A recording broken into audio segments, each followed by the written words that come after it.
Curious George by H.A. Ray. This is George. He lived in Africa.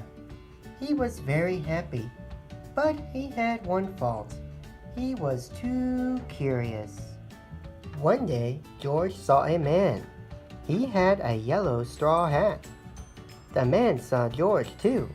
What a nice little monkey, he thought. I would like to take him home with me. The man put his hat on the ground, and of course George was curious. He came down from the tree to look at the large yellow hat. The hat had been on the man's head. George thought it would be nice to have it on his own head. He picked it up and put it on. The hat covered George's head. He couldn't see. The man picked him up quickly and popped him into a bag. George was caught. The man with the big yellow hat put George into a little boat, and a sailor rowed them both across the water to a big ship. George was sad, but he was still curious. On the big ship, things began to happen. The man took off the bag. George sat on a little stool, and the man said, "George, I'm going to take you to a big zoo in a big city. You will like it there. Now run along and play, and don't get into trouble." George promised to be good, but it is easy for little monkeys to forget. On the deck, he found some seagulls. He wondered how they could fly. He was very curious. Finally, he had to try. It looked easy, but oh, what happened? First this, and then this. Where is George? The sailors looked and looked. At last they saw him. He was struggling in the water and almost all tired out.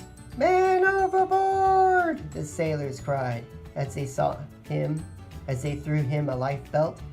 George caught it and held on. At last he was safe on board. After that, George was more careful to be a good monkey, until at last the long trip was over. George said goodbye to the kind sailors, and he and the man with the yellow hat walked off the ship onto the shore and on into the city to the man's house. After a good meal and a good pipe, George felt very tired. He crawled into bed and fell asleep at once. The next morning, the man telephoned the zoo. George watched him. He was fascinated. Then the man went away. George was curious. He wanted to telephone too.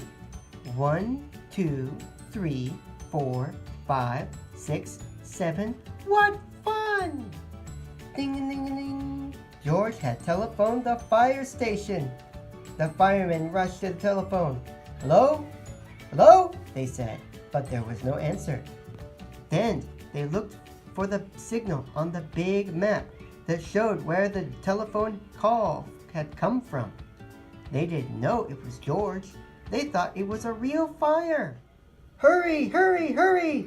The firemen jumped onto the fire engines and onto the hook and ladders. Ding dong, ding dong.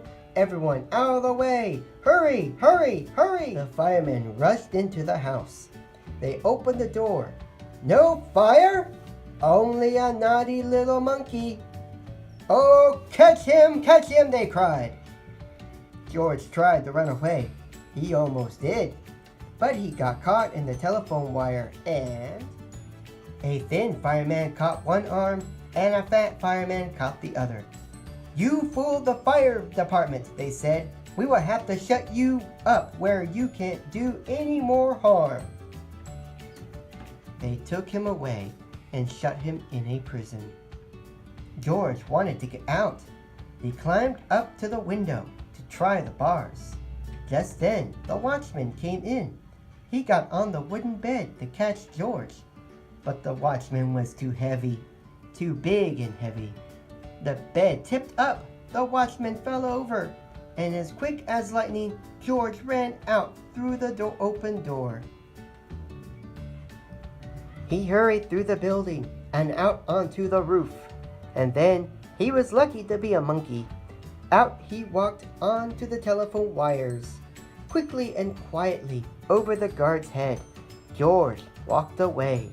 He was free. Instead of one balloon, the whole bunch broke loose.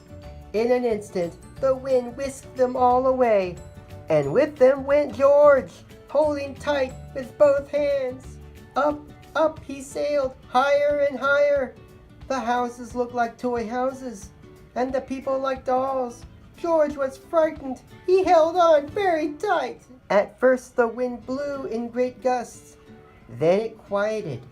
Finally it stopped blowing altogether. George was very tired. Down, down he went, bump, onto the top of a traffic light. Everyone was surprised. The traffic got all mixed up. George didn't know what to do. Then he heard someone call, "George!" George looked down and saw his friend, the man with the big yellow hat. George was very happy. The man was happy too. George slid down the post, and the man with the big yellow hat put him under his arm. Then he paid the balloon man for all the balloons. Then George and the man climbed into the car, and at last away they went. To the zoo. What a nice place for George to live. The end.